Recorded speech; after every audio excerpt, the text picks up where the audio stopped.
क्या T20 format से जो रैंकिंग होती है आईसीसी की अंतर्राष्ट्रीय क्रिकेट में उसको हटा लिया जाएगा, जो कि हर साल जारी की जाती है 2-3 बार खिलाड़ियों के प्रदर्शन के आधार पर। तो आने वाले क्या 4-5 सालों में ऐसा क्या होने वाला है कि जो ये इस तरह की स्थिति उत्पन्न हो सकती है कि आईसीसी मजबूरन इस प्रणाली को हटा लेगी। बहुत ही रोचक होने वाला, बहुत ही उत्साहित हैं इस बात को लेकर कि जो आने वाले 4-5 साल वर्ष हैं जो क्रिकेट को लेकर बहुत ही रोचक होने वाले हैं और बहुत ही कुछ ऐसा घटित होने वाला है जो कि अपने आप में असमंजस की स्थिति भी पैदा करेगा और हमें अचंभित भी कर देगा और हम हैरान भी हो जाएंगे कि ये सब कुछ क्या हो रहा है, क्या हैपनिंग हो रही है क्रिकेट में, अंतर्राष्ट्रीय क्रिकेट में। ये क्रिकेट रैंकिंग को लेकर मैं जिक्र कर रहा हूँ, जो कि आने वाले कुछ वर्षों में 4-5 वर्षों में आपको दिखेगा। शायद बहुत लोगों का ध्यान इस तरफ नहीं गया होगा, तो पूरा वाकया और पूरा घटनाक्रम मैं आपसे जिक्र करना चाहूँगा, शेयर करना चाहूँगा। सन 2018 में आईसीसी ने एक नया नियम T20 फॉर्मेट को लेकर बना दिया है कि जो भी अंतर्राष्ट्रीय मैचेज होंगे, चाहे वो किसी भी संबद्ध देश के हों या बड़े नेशंस के हों, चाहे वो टेस्ट नेशन हो, ओडीआई नेशंस हों या संबद्ध देश हैं, जितने भी आईसीसी के संबद्ध देश हैं, 105 उनकी लगभग संख्या है, तो जो भी मैचेस खेले जाएंगे तो उनके रिकॉर्ड दर्ज किए जाएंगे, खिलाड़ियों के रिकॉर्ड दर्ज किए जाएंगे।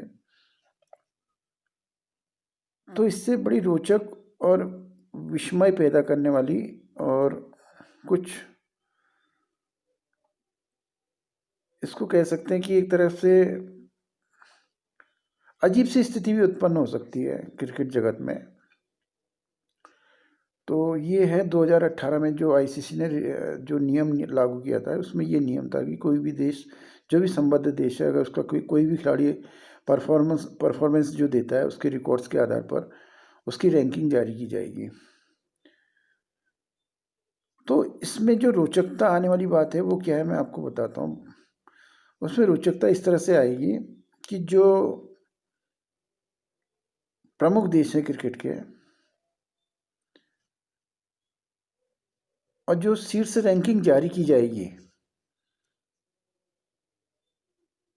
बैटिंग की रैंकिंग होती है, बॉलिंग की रैंकिंग होती है, ऑलराउंडर की रैंकिंग होती है, ऑलराउंडर रैंकिंग होती है। तो इस तरह से तीनों रैंकिंग में क्या अजूबा देखने को मिलेगा आपको, जब वहाँ पर दिखाई देंगे मिस्र के खिलाड़ी, फ्रांस के खिलाड़ी, जर्मनी के खिलाड़ी, इटली के खिलाड़ी, ब्रुनेई के खिलाड़ी, बोस्निया के खिलाड़ी, चेक रिपब्लिक के खिलाड़ी, बुल्गारिया के खिलाड़ी, रोमानिया के खिलाड़ी, अर्जेंटीना के खिलाड़ी दिखाई देंगे, कोस्टारिका के खिलाड़ी दिखाई देंगे, सऊदी अरेबिया के खिलाड़ी दिखाई देंगे, कुवैत के खिलाड़ी दिखाई देंगे। ये मैं बहुत पीछे के देशों का जिक्र कर रहा हूँ, इसके आगे भी बहुत सारे देश हैं, मैं उनका जिक्र ही नहीं कर रहा हूँ। ये तो काफ़ी पीछे के देश हैं क्रिकेट के, इनकी जो रैंकिंग होगी मुझे लगता है कि काफ़ी नीचे होगी। जो इससे भी ऊपर स्थान की जो टीमें हैं, ये तो उनको मैंने अभी छोड़ दिया है, ये काफ़ी पिछले रैंक की टीमें हैं। और यहाँ पर जब आपकी आप बैटिंग की रैंकिंग का जिक्र करेंगे, अब मैं भारतीय खिलाड़ियों को ही इसमें एग्जाम्पल के तौर पर लूँगा, उदाहरण के तौर पर लूँगा। जब आपको बैटिंग सेक्शन में रोहित शर्मा नहीं दिखाई देंगे शीर्ष 10 में, ना आपको विराट कोहली दिखाई देंगे, ना केएल राहुल दिखाई देंगे, ना ईशान किशन दिखाई दे पड़ेंगे, और ऐसी ही बॉलिंग सेक्शन में ना बुमराह दिखाई पड़ेंगे आपको, ना कुलदीप यादव दिखाई पड़ेंगे, ना ही मोहम्मद शामी दिखाई पड़ेंगे। ये एग्जाम्पल है, ऐसी ऑलराउंडर सेक्शन की बात कर लेते हैं, चाहे रविंद्र जडेजा हों, अक्षर पटेल हों, जो भी हमारे ऑलराउंडर प्लेयर्स हैं, ये शीर्ष 10 की रैंकिंग में नहीं दिखाई देंगे आपको, ना बॉलिंग सेक्शन में, ना बैटिंग सेक्शन में, ना ऑलराउंडर सेक्शन में। तीनों ही जो रैंकिंग जारी की जाती है 3 अलग अलग चीज़ों में, तो इसमें हमारे भारतीय खिलाड़ी नहीं दिखाई देंगे। ऐसा ही अन्य शीर्ष देशों के साथ भी होगा, चाहे वो ऑस्ट्रेलिया हो, न्यूजीलैंड हो, इंग्लैंड हो, जो भी प्रमुख देश हैं, शीर्ष देश हैं। तो यहाँ पर जब इस तरह की स्थिति उत्पन्न हो जाएगी, तो जो रैंकिंग की जो क्या रैंकिंग जारी रख पाएगी इस स्थिति में, क्योंकि वो काफ़ी गुमनाम मुल्क है और वहाँ पर क्रिकेट का क्या स्तर है और क्रिकेट के कौन खिलाड़ी खेलते हैं, हमको इसके बारे में कोई भी वाकिफ़ नहीं होता। जहाँ पर मसलन जिन क्षेत्रों में ज़्यादा क्रिकेट चलता है विश्व के, तो वहाँ के लोगों को इन देशों से जानकारी ज़्यादा नहीं है कि इन देशों में क्रिकेट कितना स्थापित है, और इनके खिलाड़ी ज़्यादा चर्चित भी नहीं होते हैं। बहुत गुमनाम खिलाड़ी कह सकते हैं आप इनको। और जो एक हमारे देश में, जो कि जिन देशों में या हमारे देश में जहाँ पर कि प्लेयर आइकन होते हैं, आइडियल होते हैं और बहुत बड़ा मॉडल रोल होते हैं, तो ये जब छोटे छोटे देश के खिलाड़ी रैंक में ऊपर आ जाएंगे तो अजीब सी स्थिति पैदा हो जाएगी क्रिकेट में।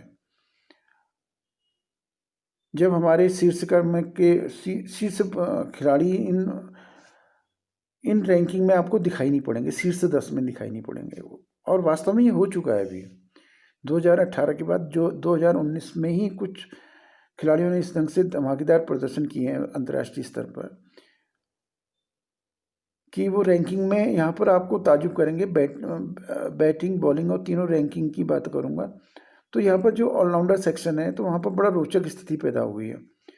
ऑलराउंडर सेक्शन में आपको दिखाई पड़ेंगे, कोई भी प्रमुख देश का खिलाड़ी नहीं दिखाई देगा वहाँ पर। एक सिर्फ ऑस्ट्रेलिया के एक खिलाड़ी दिखाई दे रहे हैं। सन 2020 जो फरवरी में आईसीसी ने T20 फॉर्मेट की ऑलराउंडर रैंकिंग जारी की थी, उसकी बात करूँगा। वो ज़रा इंटरेस्टिंग है, इसलिए मैं बताऊँगा, क्योंकि उसमें आपको कीनिया का खिलाड़ी भी दिखाई देगा, जिम्बाब्वे का भी खिलाड़ी दिखाई देगा, बांग्लादेश का भी दिखाई देगा, अफगानिस्तान का भी दिखाई देगा, ओमान के तो आपको 2-2 खिलाड़ी दिखाई पड़ेंगे, और आपको यूएई का खिलाड़ी भी दिखाई पड़ेगा, और मैंने कहा कीनिया का खिलाड़ी भी आपको दिखाई पड़ेगा वहाँ पर।